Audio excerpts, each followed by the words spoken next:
Usually, when people think of The Sims, they often think of The Sims 3 or The Sims 4. Most people, however, don't think back to the very first Sims game. And no, I'm not talking about SimCity. I'm talking about simply The Sims. This life simulation game, developed by Maxis and published back in the year 2000, was advertised as the People Simulator. If this game was released during the shitty simulator boom of 2014, this game literally could have just been called People Simulator, or The Existence Simulator. That'd be weird. My first experience with The Sims was The Sims 3 on the 3DS, which was a surprisingly good, yet also very content-lacking game. After playing a few more Sims games since then, I thought it'd be interesting to check out the very first game, to see the origins of this, well, industry-changing game. Now, before I actually start the game, let me show you this box art. It's terrifying. Remember, this game was released in the year 2000, so the graphics are, The first thing I should be doing is making a family, a group of people who I'll have total control over and force them to do my bidding. I'm going to be making the Akip family and filling it with a fairly large amount of members. The first member of the family is going to be Scoot. I'm going to be going with the stay-at-home soccer mom look. She'll be fairly neat, outgoing, nice, and active, but she's also very playful, if you know what I mean. Oh god.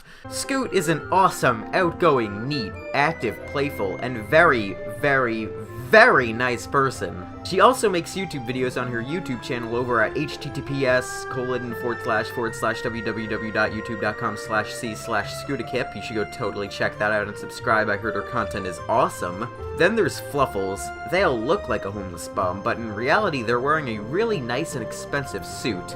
Fluffles is a very, very, very neat person. They're not very nice, though.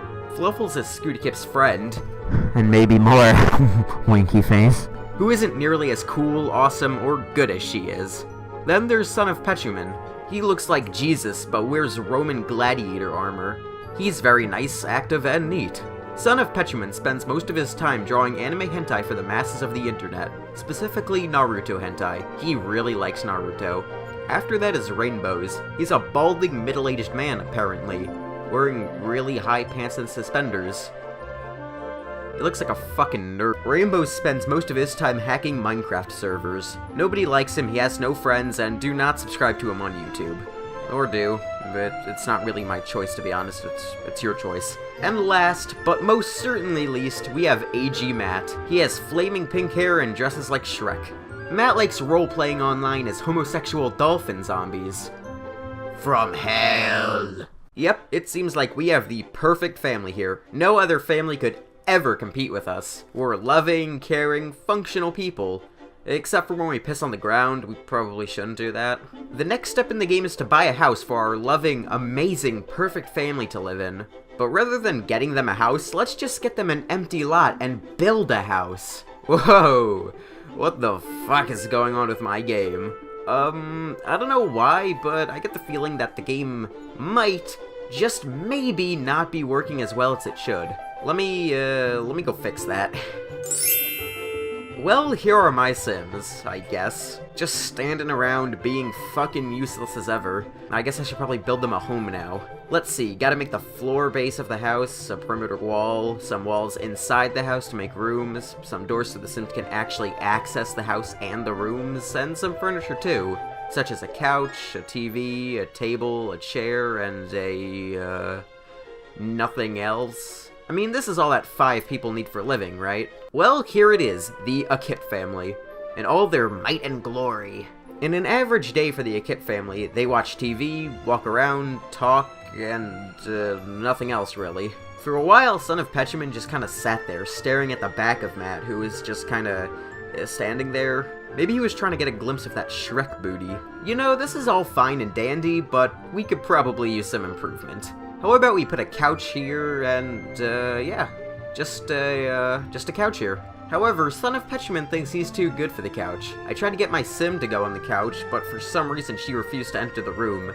Nobody else had any problems going into the room, and it confused me for a while until I realized that the door to the bedroom hall was a men's restroom door. Despite the fact that the door didn't actually lead to a men's restroom, Scoot still refused to walk through that door. Because of that, I had to change the door, and by the time I had changed the door, homeless bum Fluffles had already taken the couch. What an asshole! So rather than sleeping, Scoot just randomly decided to go pet the dog in front of the house instead.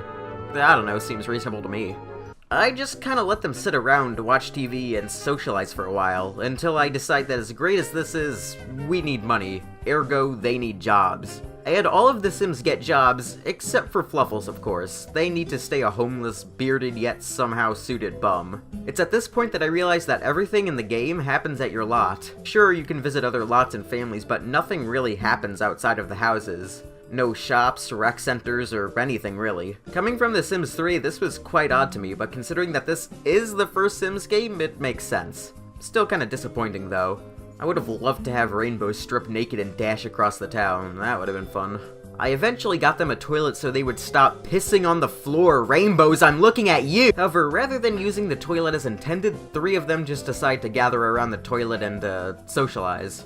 Hey man, you wanna hang out in front of the TV on the comfortable furniture that we own? Nah, I wanna go stand by the toilet. After a while of, getting money fairly because my Sims all have jobs and work for their keep, I eventually purchased a ton more furniture so that my Sims can get their life back on track. Some beds so they actually have places to sleep, besides, well, the floor. Some kitchen appliances so they can actually eat, and some cool arcade games for entertainment purposes. And this just kinda went on for a while. They did their daily shit, had fun playing arcade games, slept, stopped pissing on the fucking floor, rainbows, and just generally lived life to the fullest. Confined in this tiny house because they can't really go anywhere else except for work. I even improved upon the already amazing house by painting the walls, and, I painted the walls. Hey, do you guys smell something? Oh shit! Fire! Ah, fuck, fire! Quick, don't actually do anything about the fire, just kinda stand there and dance around like you're trying to hold in your piss, which for rainbows I don't think that could actually happen. Don't worry, the fire's out and everyone's safe. Oh, another fire? Are you fucking kidding? Well, we weren't able to tame this flame in time, and Rainbows paid the ultimate price. Rest in peace. Deepest sympathy, Rainbows has just died.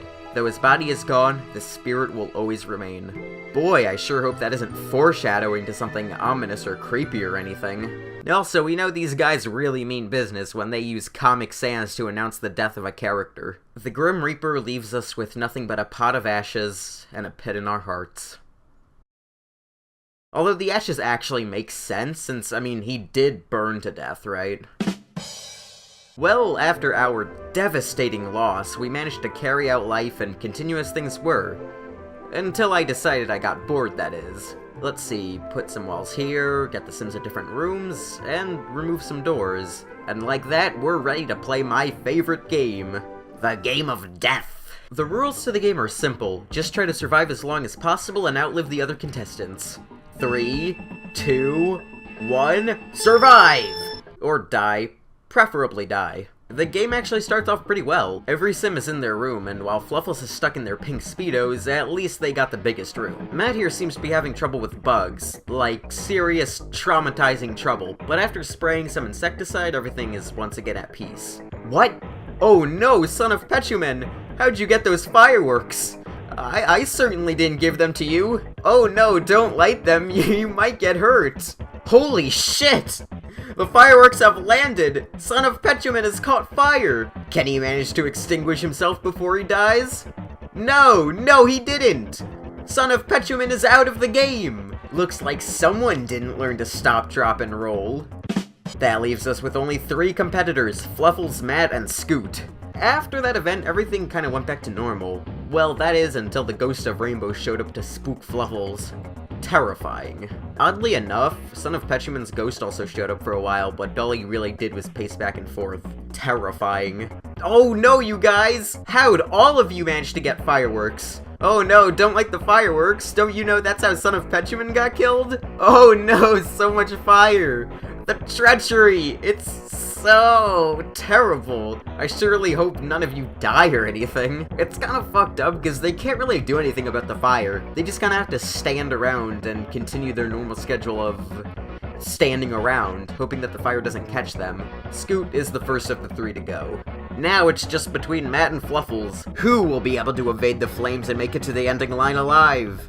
It's both of them. Nah, we can't have two winners. This certainly won't do. Let's just, let's do that again. Oh no, it's so terrible. I wonder who will win.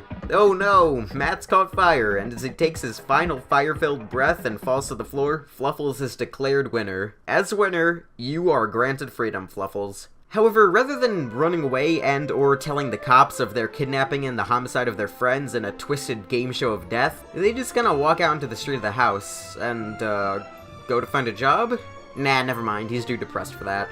I mean, he did get kidnapped, stuck in a room set on fire, listen to the tormented screams of death coming from his friends, and get tormented by the ghost of dead family members, but he's also starving, exhausted, and really has to pee. As you could probably tell by now, actually playing The Sims to live out a fulfilling or even realistic life isn't really my cup of tea. I prefer to get a bit experimental and weird when I play The Sims, and if that means sectioning off all my Sims, setting them all on fire, and seeing who can survive, then so be it. However, overall, I enjoyed my time with The Sims. While, yes, incredibly, amazingly limited compared to The Sims 4 and The Sims 3, and fuck, even The Sims 2, it's still a pretty damn good game, especially for the time that it came out. Sure, while the gaming industry was no stranger to simulation or tycoon games, whether that be cities or even ants, it still really hadn't seen anything of the likes of The Sims. The Sims truly was new and innovative for the time it had come out, and hell, people must still be thinking that because the game is on its 4th mainline installment, and it's still getting players. Pretty fucking impressive for a franchise to last this long and still maintain this level of popularity. So, should you play The Sims? Well, I would suggest a newer installment in the series over this game. It is free and pretty easy to find online, so hey, maybe it's worth giving a shot. Just a warning that, like me, you'll probably run into some issues running the game on a modern computer simply because of how old it is. Either an old computer or a virtual machine will work wonders in this situation. Thank you so much for watching this episode of Scootikip. I hope you enjoyed the video, and until next time, goodbye.